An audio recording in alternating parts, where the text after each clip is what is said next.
Olá, bem-vindo a mais um episódio do ExpertCast, o podcast dedicado à inovação em saúde. Eu sou Gustavo Meirelles, vice-presidente médico da AFIA e fundador da comunidade Inovação em Saúde, e é um prazer ter você conosco para mais uma conversa sobre o futuro do setor. Se você acompanhou a primeira parte do nosso episódio, você viu como a inteligência artificial já está revolucionando outras áreas na medicina diagnóstica, além da radiologia. Eu conversei com meu amigo e xará Gustavo Kuster sobre o cuidado cardiovascular e o emprego da inteligência artificial no suporte à decisão clínica, integrando dados em tempo real e ajudando os profissionais a entregar um atendimento mais preciso e eficiente. Essa transformação, no entanto, vai muito além. E hoje vamos expandir esse olhar na medicina diagnóstica para um outro campo igualmente estratégico e desafiador, o diagnóstico do câncer. Nesta segunda parte, vamos explorar como a inteligência artificial está sendo aplicada na patologia digital, uma área que vem ganhando destaque por sua capacidade de acelerar e aprimorar o diagnóstico oncológico, potencializando o trabalho dos patologistas e impactando diretamente a jornada de cuidado dos pacientes. Eu tenho o prazer de receber aqui hoje uma convidada muito especial, a médica oncologista e empreendedora Viviane Alencar, que é cofundadora e CEO da Oncodata, para juntos falarmos a respeito da tecnologia sendo desenvolvida e implementada já na prática aqui no Brasil, trazendo inovação e esperança para o diagnóstico e tratamento do câncer. Viviane, fico muito feliz de ter você aqui hoje, continuando a ótima conversa que eu tive na semana passada com o Gustavo. Um prazer recebê-la. Estou querendo saber mais aqui sobre a sua trajetória, não só de médica, mas também de empreendedora. Muito obrigado. Oi, Gustavo. Eu que agradeço. Eu estou super feliz de estar aqui hoje conversando com você, principalmente sobre um tema que para mim é tão importante, né? Não só o diagnóstico de câncer, mas tudo isso que a gente vem vivenciando aí relacionado à inovação, e os processos diagnósticos. Então, muito obrigada mesmo pelo convite. Bem, eu vou começar aqui querendo saber dessa trajetória aí de médica, de empreendedora. Então, para o nosso ouvinte, eu queria que você contasse um pouquinho mais da sua carreira e também do surgimento da Oncodata e qual o grande problema que vocês querem resolver nesse diagnóstico oncológico com o uso da inteligência artificial. É, Bom, eu sou médica, oncologista, né? Eu sempre tive um background mais de pesquisa e foi com isso mesmo que a Oncodata surgiu, né? Para abordar um problema que eu vivenciei na minha prática clínica relacionado ao diagnóstico dos pacientes. Então, hoje, eu não sei se todos os ouvintes já têm uma grande experiência nessa área da saúde, né? Mas quando a gente tem uma suspeita de câncer, seja no exame físico, em algum exame de imagem, por exemplo, a confirmação do diagnóstico se dá através do exame anatomopatológico, né? Ele é essencial. Ele não só nos fala se tem câncer ou não naquela amostra, né? Se o paciente tem ou não o diagnóstico de câncer, mas ele dá algumas informações que são essenciais e que ajudam na tomada de decisão, seja em relação ao tratamento ou mais comumente o que a gente vai fazer depois, né? Algum exame além, avaliações moleculares e tudo mais. E normalmente é um exame que a gente chama que é uma porta de entrada, né, para que o paciente consiga passar com o oncologista, né? Só que o que acontece é que enquanto em grandes centros esse exame, o anatomopatológico, demora em média uns 2, 3 dias para ficar pronto, ele pode levar até 20 dias úteis em muitas regiões do nosso país. Isso faz com que o paciente acabe levando meses para conseguir chegar até o oncologista e assim começar o diagnóstico. Isso impacta realmente de uma forma importante os seus desfechos, né? E um outro ponto importante é em relação a uma possível variabilidade no diagnóstico. Então, hoje a gente sabe que é padrão, né, em Cancer Center, em hospitais especializados, né, a realização do que a gente chama de revisão de lâminas, ou seja, daquele diagnóstico ser revisado por um segundo patologista mais experiente, principalmente se ele foi feito em algum hospital externo. Mas isso muitas vezes não é a realidade da maioria dos serviços, né? Então, tem um estudo americano de um grande Cancer Center, né, chamado MD Anderson, que mostra que 25% dos laudos anatomopatológicos, eles mudam quando são revistos por um segundo patologista mais experiente. E aqui no Brasil, A gente teve um dado recente do AC Camargo, que foi apresentado, que para câncer ginecológico eles encontraram uma mudança em 70% dos casos, quando esses exames eles eram revisados, sendo 20% do que a gente chama de mudanças graves, né? Então, mudanças que impactavam na decisão de tratamento, né? Então, mudanças diagnósticas, de estadiamento, enfim.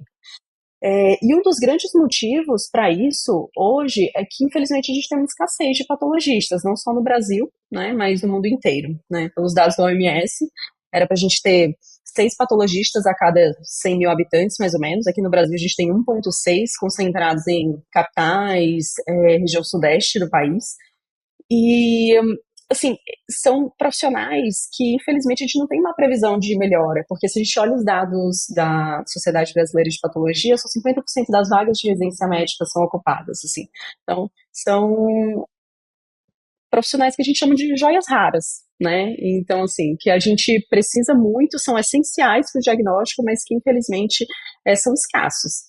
Então, tudo isso, a gente junta essa escassez de profissionais com um aumento progressivo na incidência de câncer, a gente tem uma estimativa que nos próximos 20 anos, só que na América Latina, a gente vai ter um aumento em cerca de 70% no número de casos, né? A gente tem um grande problema de saúde pública, né?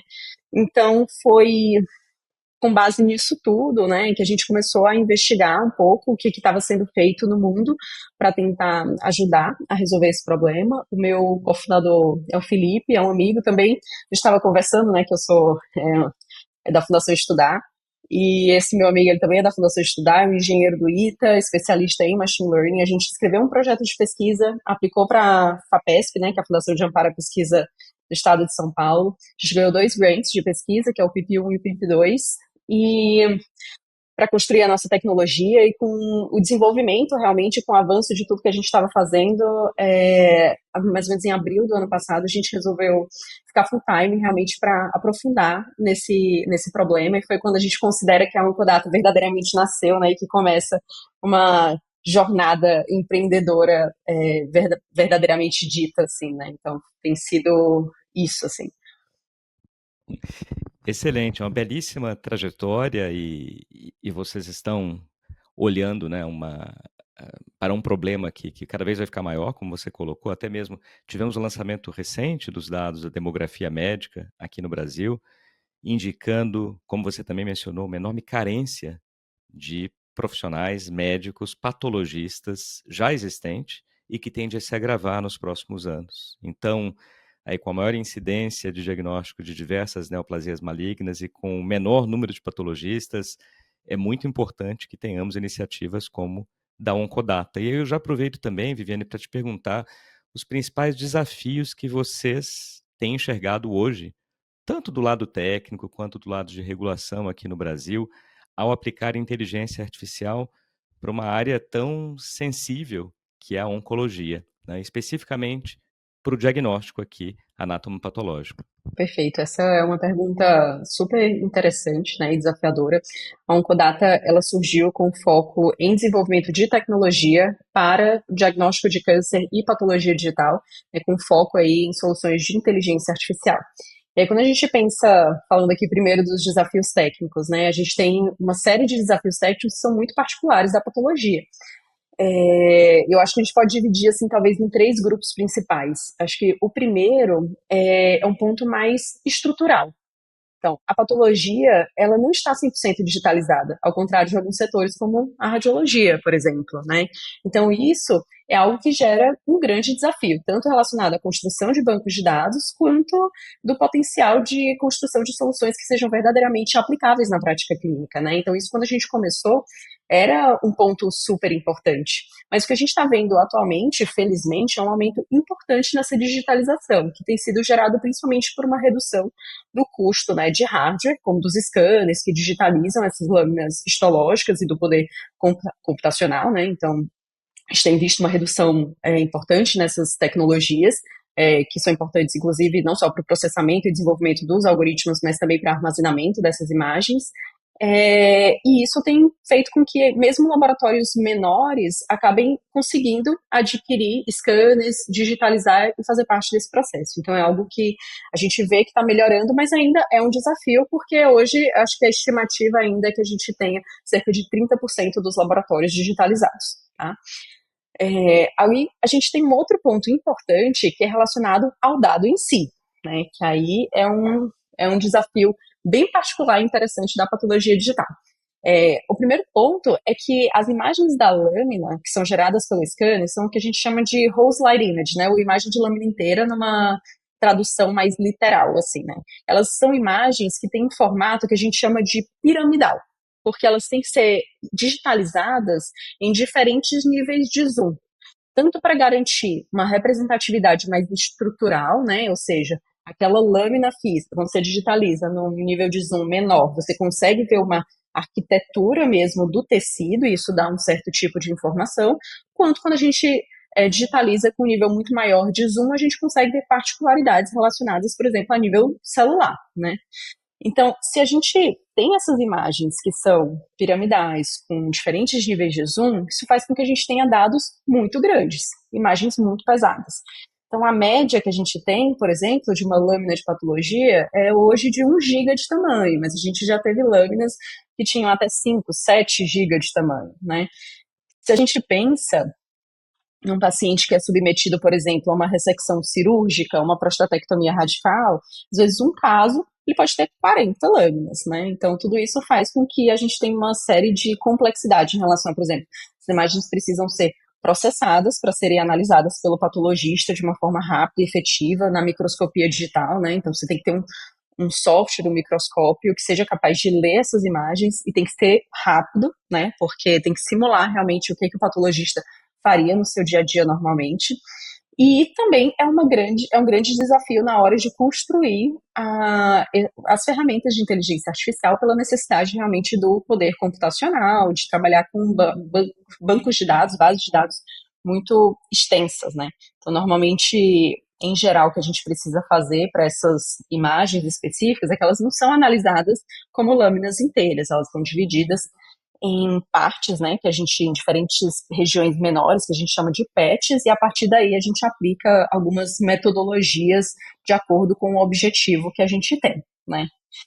E, além dessa questão do tamanho das imagens, a gente tem uma questão de variabilidade dos dados, que traz uma necessidade de padronização, né. Os dados de patologia digital, eles têm duas questões. Uma primeira é que hoje existe uma certa fragmentação de tecnologia no setor. Então, apesar de existir uma extensão de imagem que costuma ser um pouco mais padrão para a patologia digital, que é a que a gente chama de SVS, muitos scanners, os principais scanners que a gente tem no mercado, geram extensões de imagens próprias e que normalmente são lidas apenas pelo seu software da empresa, né? Então, isso gera uma complexidade e aumento de custos, né? Então, algo que a gente fez na Oncodata foi construir uma plataforma com microscópio digital que consiga ser capaz de ler todos esses tipos de imagens para a gente tentar fazer uma padronização melhor e facilitar isso. Um outro ponto é que os diferentes scanners, diferente marca de corante utilizado na célula, tudo isso pode gerar variação em relação à imagem que a gente tem, né, em relação realmente à imagem digitalizada. E se a gente tem imagens, por exemplo, eu tenho um banco de dados que ele não é diverso, que ele é focado naquele tipo de imagem específica, eu posso criar um algoritmo de IA que ele não seja generalizável, né? Então, ou então um algoritmo de deep learning que acabe tendo uma performance menor. Muitas vezes o que a gente precisa fazer é instituir algumas ferramentas de normalização e garantir um banco de dados diverso para lidar com isso, né? Esse é uma questão da parte dos dados, assim. E aí eu acho que da parte técnica, por último, assim, é importante falar que a gente precisa lidar, né, a gente está lidando com dados de pacientes, diagnóstico de câncer, a gente precisa ter muita segurança naquilo que a gente está fazendo, construir algoritmos que sejam realmente acurados, validados, ter um bom controle de privacidade de dados, né, tudo isso impacta realmente na decisão, e eu acho que tem que ser levado muito em consideração no desenvolvimento, assim. Isso é um pouco mais geral para as diferentes ferramentas da saúde, mas eu acho que quando a gente fala de diagnóstico de câncer, né, eu acho que isso tem que ser muito evidente, né, tem que ser muito forte. E aí, se a gente pensa, agora, a segunda parte era regulatória, né, essa parte de regulatório aqui no Brasil, eu acho que tem um grande caminho para ser traçado, né, para a normatização da IA aqui na área da saúde. A gente está se preparando para os processos de certificação da Anvisa para uso clínico. Hoje as ferramentas estão disponíveis para ensino e pesquisa. A gente tem focado muito em garantir um bom controle rigoroso de LGPD, tratamento de dados, anonimização, tudo, né? E o que a gente sabe, a gente poderia falar aqui 1 hora sobre regulatório, softwares a medical device e telepatologia, mas o que a gente tem hoje, né? Existe uma norma do Conselho Federal de Medicina que foi lançada em 2019, né, aprovando a telepatologia e definindo algumas regras para que ela pudesse ser utilizada, ou seja, diagnóstico anatomopatológico através de tecnologia, né, e como que isso poderia ser feito. E mais recentemente, em 2022, teve uma RDC da Anvisa, né, de softwares a medical device, em que existem uma série de regras, né, que precisam ser cumpridas e que as ferramentas, elas são classificadas, em geral, em 4 níveis, de acordo com o nível de risco, né? Normalmente é classe 1 a 4, 1 e 2 normalmente só uma notificação, 3 e 4 existe um processo regulatório mais robusto, e aí depende de como a ferramenta ela vai ser caracterizada pela Anvisa e do que vai ser necessário para esse processo. Mas acho que é algo que é super importante, a gente está bem focado nisso também. Excelente aqui, Viviane, aprendi bastante. A gente vai inclusive colocar o link, né, para as duas, tanto para a RDC quanto para a norma do CFM a respeito da telepatologia na sinopse aqui do nosso episódio. Você trouxe alguns pontos muito relevantes, incluindo a questão dos dados, e tenho certeza que você, como oncologista, me lembro, eu acompanhando o Watson lá como radiologista e vários radiologistas morrendo de medo do Watson acabar com eles naquela época. Bem, hoje a gente está vendo os avanços da IA na radiologia, mas o Watson acabou, a IBM fez uma escolha de empregar muitos dados de um local específico e expandir isso para uso em outras instituições, né? Me lembro muito bem o Watson for Oncology usando dados de uma instituição americana e querendo replicar um emprego em diversas outras, né? E hoje a gente sabe da importância de termos dados diversos, como você mencionou, e que reflitam a realidade local. Então, aqui, uma startup brasileira focada no diagnóstico de câncer aqui no Brasil, como é que vocês têm garantido que esses algoritmos sejam representativos da nossa realidade, aqui do Oiapoque ao Chuí, pegando toda a diversidade que nós temos na população e também a infraestrutura dos laboratórios? Ótimo. Essa é uma pergunta super importante e um dos motivos da Oncodata ter sido criada também, né? Acho que são 2 preocupações principais. Uma é a construção de algoritmos que sejam verdadeiramente generalizáveis, né? E ferramentas que também consigam, de fato, ser usadas na nossa realidade daqui, né? Então, se a gente foca primeiro na construção dos algoritmos, essa foi uma grande preocupação desde o início. Se a gente vai olhar aí meu lado pesquisadora, né? Então, assim, se a gente vai olhar os artigos científicos que já foram publicados nessa área, a grande maioria dos modelos são basicamente, né, os algoritmos são treinados com bases de dados europeias, americanas, asiáticas, né, existem poucos artigos que usam realmente bases de dados latino-americanas e normalmente a grande maioria são bases de dados para validação, não realmente algoritmos que foram treinados com bases de dados representativas da nossa população latino-americana, né? E por que isso é importante, né? Do ponto de vista bem objetivo, existem alguns dados que falam para a gente que isso faz diferença na construção dos algoritmos. A gente já sabe, né, a importância da nossa representatividade nos diferentes tipos de algoritmos, ferramentas. Para patologia digital especificamente, assim, a gente tem alguns estudos que mostram, né, assim, para oncologia, né, que o perfil molecular, ou seja, as alterações genéticas específicas de cada tumor, normalmente são diferentes para pacientes latino-americanos em relação a pacientes de outras regiões. Então, tem estudos, por exemplo, para câncer de pulmão, que tem uma análise molecular realmente bem importante em diferentes cenários. A gente tem estudos que mostram que o perfil de câncer de pulmão molecular é diferente em relação às outras regiões, como Ásia, Europa, América do Norte. E existem outros estudos que mostram que alterações moleculares podem gerar alterações morfológicas na estrutura tecidual. Ou seja, tem inclusive algoritmos de inteligência artificial que hoje tentam predizer a presença de alterações genéticas diretamente baseado na lâmina de HE. Por quê? Porque realmente existem algumas alterações estruturais que muitas vezes são invisíveis ao olho humano, mas que a inteligência artificial consegue identificar. Então, você ter uma base de dados que seja representativa dessas nossas particularidades, né, epidemiológicas, genômicas, é extremamente importante para que a gente construa realmente ferramentas que possam ser generalizáveis e úteis para a nossa população. Né? Esse é um ponto. E aí, um outro ponto é a gente garantir que essas ferramentas elas consigam ser utilizadas na prática, né? Então a gente precisa construir ferramentas e não só de inteligência artificial, mas inclusive os softwares onde essas inteligências artificiais, essas ferramentas, elas vão estar acopladas para que elas consigam ser utilizadas na prática clínica de forma custo-efetiva. Hoje o nosso sistema de saúde, quando a gente pensa em patologia, ele ainda é extremamente fragmentado, a gente tem laboratórios de diferentes tamanhos, né? Então, laboratórios pequenos, médios, grandes, a gente tem as grandes corporações, a gente precisa de soluções que consigam ser aplicáveis a todos esses setores, né? Então, hoje a gente tem focado em construir soluções custo-efetivas, com uso de cloud, né? Realmente, soluções em nuvem para facilitar essa disseminação e soluções que a gente chama de universais, né? Então, assim, como por exemplo o nosso microscópio, que hoje ele é capaz de ler essas diferentes extensões de imagem para a gente garantir que os principais scanners que a gente tenha no mercado, a gente consiga realmente acessar esses dados, independentemente de onde estejam esses pacientes.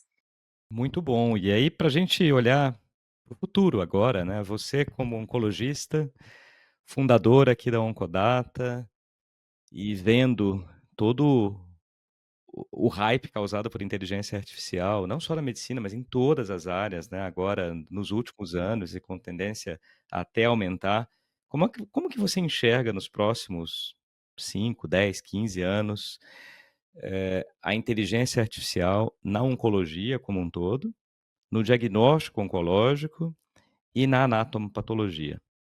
Essa é uma pergunta difícil. É uma pergunta boa, mas é uma pergunta difícil, né? Olha, assim, eu acho que a inteligência artificial, ela vai estar cada vez mais integrada em todo o fluxo diagnóstico, né? Isso não só na patologia, mas em todo o diagnóstico oncológico. Eu acho que a gente vai ter realmente soluções que conectam os diferentes tipos de dados, imagem, genômica, prontuário eletrônico, análise de risco, é, e que geram realmente predições para esses pacientes, né? Na patologia, eu acredito que a gente vai ter o surgimento de redes digitais interconectadas em que a IA vai permitir, né, não só triagem, priorização de casos suspeitos, mas também geração de laudos, muitas vezes mais rápidos, insights prognósticos e principalmente vai possibilitar aí, o acesso à informação mesmo em centros mais distantes, né, de uma forma simples do que vai ter geral que eu acredito que vai ter de avanços tecnológicos, né? Eu acho que além dessa questão de melhoria dos diagnósticos tradicionais, e aí, quando eu falo isso, eu acho que é importante falar que eu não acho que a patologia vai substituir, que a IA vai substituir o patologista, né? Então, que é um medo que às vezes existe, mas que a gente vai ter o que a gente chama sempre de human in the loop, né? Que o ser humano ele vai estar sempre ali para ajudar a melhorar esses processos. O diagnóstico vai ser um trabalho conjunto, né? Então, eu acredito que a IA vai chegar para melhorar bem esses exames de diagnóstico de uma forma geral, então não só na patologia, quanto radiologia, vai ajudar a gerar predições de resposta a tratamentos, o que a gente chama de biomarcadores digitais, né, vai trazer mais agilidade no diagnóstico e também vai trazer toda essa análise de dados complexos que a gente já estava falando e levando em consideração não apenas os dados objetivos que a gente tem, mas possivelmente aqueles dados, insights mais soft, subjetivos. Acredito que a gente vai conseguir incorporar esse tipo de análise e a inteligência artificial vai chegar ali juntamente para dar uma segunda opinião e trabalhar em conjunto com o médico que atende nesses setores. Então, eu acho que um pouquinho, se a gente pensar em diagnóstico, seria isso, assim, eu acho que a IA tem grandes contribuições em diferentes áreas aí, se a gente pensa em oncologia, mas eu focaria nisso. Olha, eu vou aproveitar aqui uma última pergunta antes da gente passar para o nosso tradicional papo rápido. Você mencionou aqui algo que a gente sempre explora no ExpertCast, que é essa interação entre o ser humano e a tecnologia. Você sabe bem que muitas e muitos dos nossos colegas, assim como em várias outras áreas, temem bastante a inteligência artificial com medo de serem substituídos, né? Eu, como radiologista, talvez tenha sido ali um dos primeiros profissionais impactados com inteligência artificial, com automação. Você já tocou aqui esse tema, mas eu queria explorar um pouquinho mais nessa pergunta final, Viviane, a respeito da inteligência artificial substituindo ou não o olhar humano, especificamente no diagnóstico anatomopatológico, né? Então, nós sabemos que os patologistas são aqueles que muitas vezes dão um diagnóstico final, né? Por mais que a gente tenha um diagnóstico clínico, um diagnóstico cirúrgico, e o diagnóstico final acaba saindo ali de uma avaliação anatomopatológica. É, Como é que você enxerga esse equilíbrio entre automação e expertise médica? Você já citou um pouquinho, mas se puder explorar um pouco mais como é que você vê isto, seria ótimo também. Claro, é um prazer. Olha, eu acho que esse receio é super compreensível. Eu acho que todo mundo lembra aí de um. Eu não lembro quantos anos, acho que talvez 5, 10 anos, tinha capa de revista falando que a inteligência artificial ia substituir de forma completa, né, os médicos.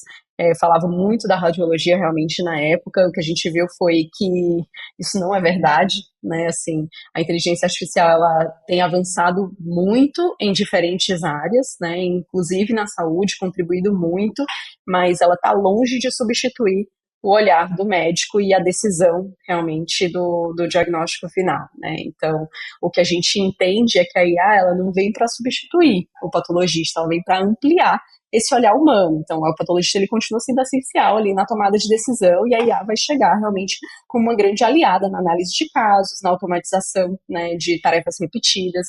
Eu acredito que a gente falou um pouquinho de futuro, né? Eu acredito que no futuro a gente possivelmente vai ter ferramentas já. A gente teve um avanço grande em IA generativa, modelos multimodais. Acredito que no futuro, possivelmente futuro próximo, a gente vai ter ferramentas de IA que gerem, por exemplo, laudos completos para revisão do patologista, principalmente de casos mais simples, mas sempre o que a gente estava comentando, né, com o humano, no human in the loop, né, então o humano e a inteligência artificial agindo de forma conjunta, trabalhando em conjunto no mesmo sistema para gerar melhores desfechos, né. Então, o equilíbrio ideal é esse em que a tecnologia ela reduz essas tarefas repetidas, oferece um suporte confiável ali para o patologista e ele continua mantendo o julgamento clínico e a decisão final, né? Que a gente devolve ali o tempo e tranquilidade que ele precisa, principalmente para análise dos casos mais complexos, né? Que é o que a gente tem de maior dificuldade hoje, assim. Muito bom, Viviane. Aprendi bastante com você aqui. Tenho certeza que quem está nos ouvindo está aprendendo bastante também com a utilização da inteligência artificial além da radiologia. Nós tivemos aqui na parte um a conversa com o meu xará, Gustavo Kuster, sobre inteligência artificial no diagnóstico cardiovascular. E hoje eu tive o grande prazer de receber a Viviane e falar sobre a Oncodata, uma startup que está revolucionando o diagnóstico do câncer aqui no Brasil, com foco na avaliação anatomopatológica com o uso de inteligência artificial. Então, foi uma conversa excelente, mas antes de encerrar, Viviane, eu queria passar para o nosso tradicional papo rápido, que é um bate-bola aqui bem simples e direto de perguntas que não têm relação direta aqui com o tema, mas que podem ter ligação com inovação na saúde. Então a gente começa com uma dica cultural sua, e aí não precisa ser sobre saúde, medicina, sobre inovação, vale livro, filme, série, uma viagem que você tenha feito e tenha gostado, para deixar aqui para os nossos ouvintes. Olha, eu vou dar aqui uma dica que eu gosto muito de uma pessoa chamada Shane Parrish, né? Então, que é um grande autor, né? É uma pessoa super inteligente, escreveu um livro chamado Clear Thinking, né? Que acho que é Pensamento Eficaz, né? Então, que fala um pouquinho sobre como tomar decisão, né? Como tomar decisões melhores num mundo cheio de ruído, distração, enfim. E eu gosto muito do podcast dele, que é o The Knowledge Project. Então, que ele convida pessoas que são experts em determinadas áreas, né? E ele sempre tem um foco de vamos aprender com quem já se especializou naquilo, né? Então ele trata um pouquinho que você está fazendo aqui, chama pessoas de diferentes áreas, né? O que você já faz também. E ele traz, assim, de diferentes temáticas, assim. Então, ele traz, seja de inteligência artificial, sobre como cuidar de filhos, como gerir negócios, vendas. Então, ele traz uma visão ampla de diferentes setores, diferentes áreas do mundo, assim, nesse podcast dele também. Eu acho bem interessante. Acho que vai. Uma ótima dica e uma grande coincidência, porque ontem eu falei a respeito do Shane Parrish com a minha esposa, ela gosta bastante de podcasts também. Eu assino a newsletter dele e na de... envia todo domingo, né? Na de ontem, se eu não me engano, ele enviou um podcast com Daniel Kahneman, que escreveu Think Fast, Think Slow, e mandei para ela ouvir. Falei, olha, gosto muito do Shane Parrish. Já tinha comprado o livro dele, está na minha lista aqui de leitura. Então temos aqui um autor em comum e também um editor de newsletter excelente para a gente seguir. Então, legal a dica. Vou passar para a segunda pergunta aqui. O que você, Viviane, faz para cuidar da própria saúde? Física, mental, as duas? Legal. Eu foquei nos últimos anos em voltar a fazer atividade física, né? Então, eu acho que um déficit que eu tive, eu acho que muitos colegas também têm na medicina, que às vezes com a carga intensa do que a gente tem, a gente acaba deixando isso um pouco de lado, né? De cuidar da saúde, aquela carga de trabalho é grande. Então, nesses últimos tempos, eu voltei a focar bem nisso e eu gosto bastante de correr. Ano passado eu fiz a minha primeira maratona. Inclusive, eu corro ouvindo Shane Parrish, The Knowledge Project. Então, é, por isso que é algo que eu já lembrei, assim. E eu tenho focado mais em fazer também fortalecimento muscular, né, mobilidade para ter um bom equilíbrio, assim. Claro, eu procuro ter uma boa alimentação. Acho que como oncologista a gente é um pouquinho mais focado, né? Principalmente em evitar aqueles alimentos que realmente são um risco potencial, né? Então, redução de carne vermelha, aumentar frutas, legumes, etc, né? E eu tenho focado também ultimamente em priorizar o sono, né? Eu acho que a gente às vezes acaba não valorizando tanto o sono, ele é extremamente importante para a nossa saúde, né? Então, você fazer uma boa higiene do sono, dormir no mesmo horário, reduz risco cardiovascular, inclusive, né? E eu acho que é super importante. Excelente. Bem, vou começar pela corrida. Eu também sou um corredor de rua aqui, amador. E você fez qual maratona agora? Olha, eu fiz uma maratona por acaso. Eu fui para de Berlim. Eu tinha voltado a correr, fazia um ano e pouco só, e resolvi me inscrever para um sorteio da Maratona de Berlim com uma amiga. E a gente foi sortear. Ganhar na loteria a gente não ganha, Já mas começou em maratona, altíssimo estilo. maratona para correr 42 quilômetros a gente é sortear. Você ganhou. Ah, que bacana. Em altíssimo estilo, numa das melhores, né? Eu acho que a Muito maratona bom. Já tá se preparando para a próxima, né? Então. dei uma Ou pausazinha, ainda não? mas ainda não, mas eu tenho vontade de correr as próximas. Acho que a maratona me ensinou muito, né? Não só disciplina, a lidar com os problemas que acontecem no caminho, né? Eu lesionei no começo, achei que não ia conseguir correr, então você tem altos e baixos, né? Então você aprende resiliência, você aprende a não comparar a sua história com a de outras pessoas. Então eu acho que esporte, de forma geral, assim, é muito bom. Eu brinquei assim, mas eu sou muito grata por essa experiência que eu tive na maratona. Muito bom, muito bom. Não, desejo aí bastante sucesso nas próximas. Nós vamos deixar aqui na sinopse também os links para alguns episódios que foram com maratonistas. Então, tivemos um com dois atletas olímpicos. O Lelo Apovian foi esquiador, foi para duas Olimpíadas de Inverno pelo Brasil, depois se tornou um maratonista, bateu vários recordes, e ele conversou aqui sobre inovação no esporte junto com a Adriana Silva, que é a recordista sul-americana de maratona. Então, um episódio muito bacana do ExpertCast, falando exatamente sobre essa disciplina e superação de 2 maratonistas. Eu conversei também com o Luiz De Luca e com o Cláudio Terra, 2 maratonistas amadores. O Terra está ali como meio maratonista ainda, e o De Luca já fez várias maratonas, já ganhou a mandala das 6 Majors, está voltando ao ExpertCast em breve aqui para um outro episódio e continua também correndo uma maratona por ano. Então, temos alguns maratonistas entrevistados e entrevistadas aqui agora, mais uma. Vamos passar por mais uma pergunta. Quem que você escolheria para entrevistar em um podcast e não vale o Shane Parrish, além dele? Ai, justo. Nossa, olha, eu tava lendo sobre ela bem recente, assim, então eu acho que eu escolheria uma pesquisadora que chama Fei Fei Li. Ela é uma mulher que é referência global em inteligência artificial. Acho que ela é muito conhecida por ter criado o ImageNet, que é um banco de dados com mais de 14 milhões de imagens que revolucionou a visão computacional, né? E ela é super responsável assim, pelo avanço do Deep Learning, tem uma carreira brilhante, passou por grandes instituições, e ela fundou recentemente a World Labs, né, que é uma startup que tem foco em desenvolver modelos de IA para interação com o mundo tridimensional. Então, assim, tem o objetivo de avançar realmente os de IA para robótica, realidade avançada, e ela é conhecida por fazer tudo isso de uma forma muito ética, né, e visionária, assim. Então, acho que eu entrevistaria ela. Poxa, eu gostaria de ser um dos primeiros a escutar esse podcast. Também gosto bastante da Fei Fei Li.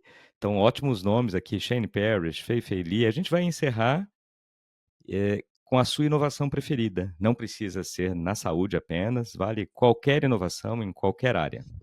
Olha, vai ser na saúde, tá? Mas, assim, eu acho que a gente está falando muito de IA, né, de inteligência artificial, e sem dúvida está transformando o mundo, assim, mas eu vou mudar um pouco, vou puxar a minha sardinha mais pro lado oncologista.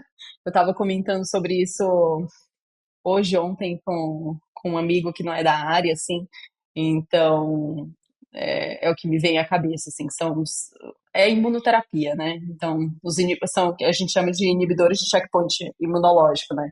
Então, é um tipo de tratamento, né, em que você tira o bloqueio do sistema imune para que ele consiga se tornar ativado e agir, combater as células de câncer, né? Essa classe de medicamentos foi um grande responsável por melhorias fantásticas de desfecho para pacientes, muitos pacientes de diferentes tipos de câncer. Quem descobriu, né, os pesquisadores que descobriram ganharam o Nobel em 2018, e realmente foi uma mudança fantástica e mudou completamente o prognóstico de muitos pacientes, assim. Então, eu sou fã de imunoterapia. Eu também, belíssima escolha, né? Revolucionou não só a oncologia, mas a medicina, a saúde como um todo, e acho uma ótima inovação. Viviane, foi um grande prazer falar com você. Uma conversa aqui que podia ter durado horas, porque tem muito para a gente falar a respeito de IA, não só na patologia, na oncologia, mas na saúde como um todo. E eu aprendi muito, tenho certeza que nossos ouvintes também vão aprender. Então, mais uma vez, muito obrigado. Espero te receber outras vezes aqui no Eu ExpertCast. que agradeço, Gustavo, foi um prazer. Muito obrigada, viu? Olha, para você que está nos ouvindo, se quer aprofundar essa conversa sobre inovação em saúde, junte-se à comunidade Inovação em Saúde, que já conta com mais de 12 mil profissionais interessados no tema.